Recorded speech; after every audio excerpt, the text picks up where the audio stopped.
Liz, and stay-home mom and earning an extra income and helping my husband to alleviate the household expenses because life is expensive.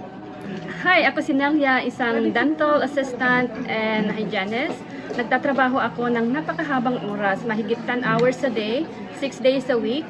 Nang dahil sa business na ito, nabawasan ko na ang work hours ko dahil nagkaroon na rin ako ng supplement income. I'm Lorna, working as a room attendant. Dahil sa gusto kong magkaroon ng flexibility, matulungan ko ang aking anak at mag-alaga ng apo, kaya nag-start ako ng online business.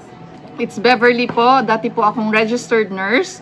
Dahil sa business na to, I was able to quit my nursing job just 1 year into the business dahil yung kinikita ko po dito is more than pa sa nursing salary ko. Ang gustong-gusto ko po dito sa business na to is walang selling involved. So, hindi tayo mangungulit, walang chasing of families or friends, and the portability. Kahit nasaan ka, nasa galaan, nasa bahay, busy with your household chores or anything, pwedeng-pwede siya dahil may automation siya.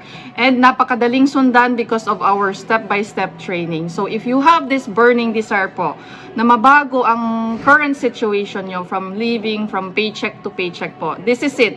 Ito na po yung sagot sa mga panalangin nyo.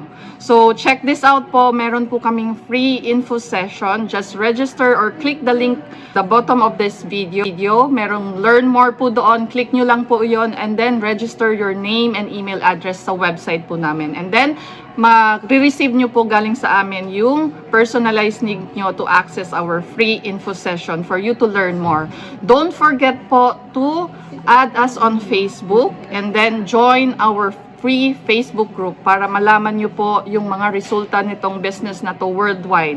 So, marami pong mga Pilipino na po ang napabago ng buhay dahil sa business na to. Thank you so much, kabayan! See you in the next time!